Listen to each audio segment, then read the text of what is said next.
Hello and welcome back to the Fiat Ducato Build Series. Slightly different type of episode today because I'm basically going to be talking to you about all the different options when it comes to fitting Wi-Fi in your van. If this is your first time to the channel, then I'm Naz, and together with my wife Rosie, we've been turning this panel van into our very own tiny home on wheels. So without further ado, let's get into the video.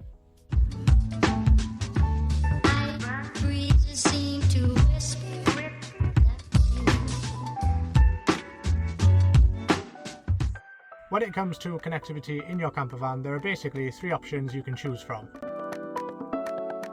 The first and probably the most convenient option is basically just using your phone as a hotspot for your other devices. This can seem like a really good option to take until you factor in that you're in basically an insulated metal box. Connectivity using your phone may not be the best because of all the things you've put in the van, all the insulation, and of course the van itself blocking the signal.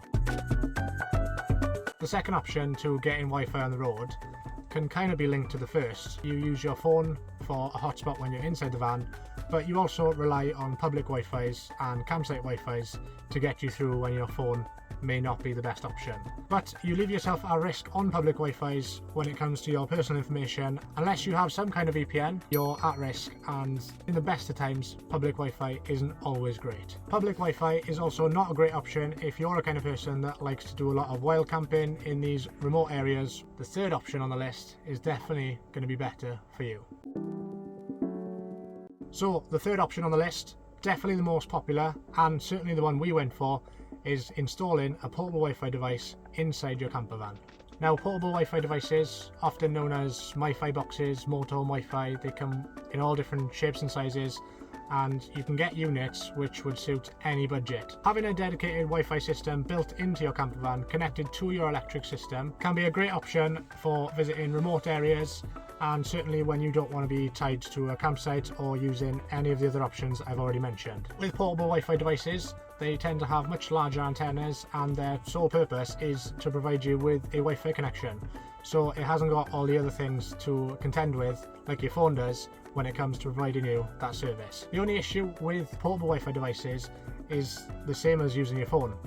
You're essentially still in a metal box, and sometimes the connection may not be the best. However, some portable Wi-Fi devices out there accept the input of an external antenna, and this is exactly what we decided to do. There are a load of external antennas in all different shapes and sizes and price ranges, but essentially they all do exactly the same thing. So pairing a portable Wi-Fi device with an external antenna can significantly improve performance and also Wi-Fi speeds. Just quickly before I move on, another notable mention when it comes to connectivity in your camper van is Starlink. You would have seen that Starlink is becoming increasingly popular in the van life community because the speeds quoted far surpass those that you can get from most portable Wi-Fi devices.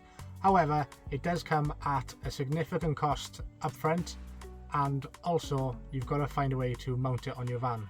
A lot of people are tending to keep Starlink inside their van when they're moving, and when they stop they just pop it on the roof and go from there. It's definitely a good option if you've got the budget and you don't want a fixed Wi-Fi antenna on your roof at all times. So if the portable Wi-Fi device is the route which you'd like to go down, then you've got to start thinking about SIM cards. If you're in the UK, then it's not much of an issue to get an unlimited data plan that you can just pop into your Wi-Fi box and hit the road. However, when you start looking at traveling into Europe and other countries, all of the UK brands come with a quite hefty fair usage data cap since Brexit. These fair usage data caps can range from company to company. I was seeing data usage caps of around 10 gigabytes up to around 50. And if you're a heavy web user and you like to do a lot of streaming, you're going to blast through that in a few days. So there are alternatives which are not UK based, which I'll go into now. But before I do, it is also definitely an option for you to purchase data-only SIM cards in the country that you're going to. A lot of people tend to do this, especially when we're talking about crossing over from Europe into Morocco. So this is definitely an option. Arrive in the country, pick up a SIM card and go from there.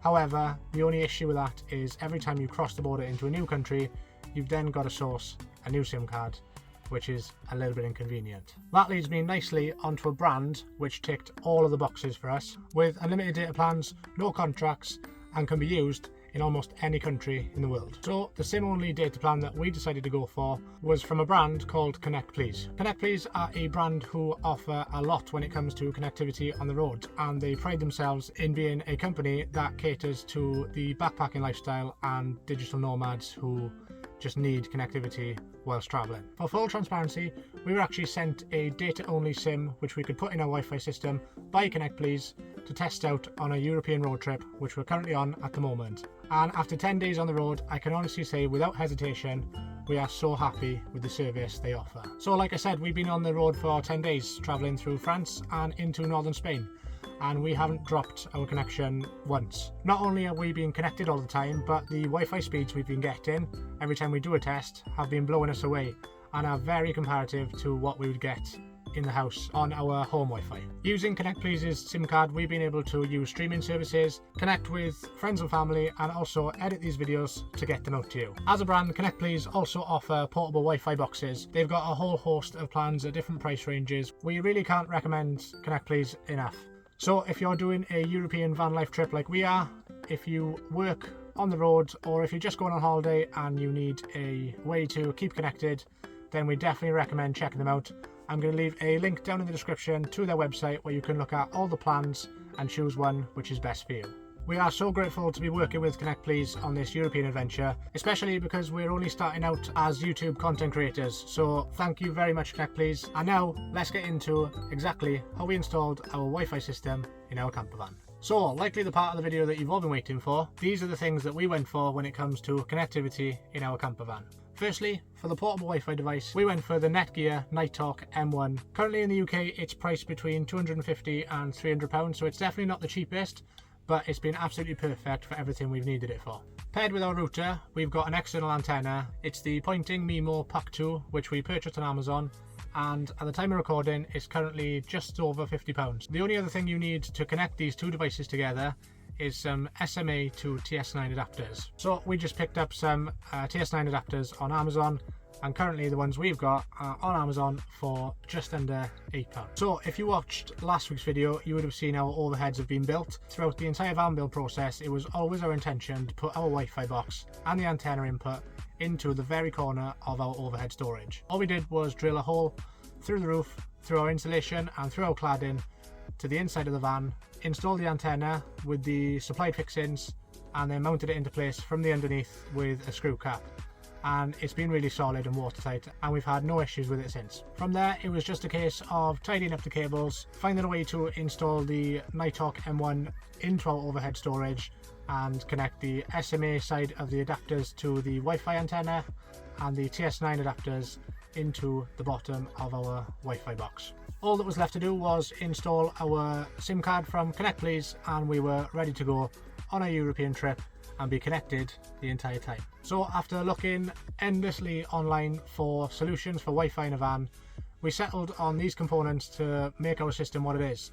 And we could definitely recommend each component separately, but together as a package, they really do make Wi-Fi in a campervan super accessible wherever you decide to go. So there we go. That is a quick rundown of connectivity in your campervan, whether it's by phone, public Wi-Fi, or doing what we did and install a portable Wi-Fi device into your campervan. We really do hope you enjoyed watching this video. If this is your first time to the channel, then please consider subscribing down below. It really helps the channel a lot, and we're steadily growing, approaching 800 subscribers at the moment. If you liked the video, then please drop it a like, and if you've got any questions or comments about Wi-Fi in a campervan, or just about the entire van build in general, then drop them down below and I'll get back to you as soon as I can. And with this video going live, that means the van build series is over. The only video that we've got left to put out to you regarding the van build series is the final van tour, which we'll be filming in the next few days once we find a suitable location somewhere in Portugal. Because at the moment, we've been trying to chase the sun for the last 10 days and we've got nowhere fast. So I'm hoping to get the van tour video out to you as soon as I can, and then following on from that, we'll be on to our European van life series, which we've already filmed and started to compile. So the first video of that series should be going live next Sunday. So if you haven't watched the van build series in its entirety, then we really recommend going back and watching all of the episodes to see this van go from a plain old panel van into what it is now, which is essentially where we're living full time as we experience what Europe has to offer. So stay tuned for the van tour and our European series to come, but until then, I'll catch you next time.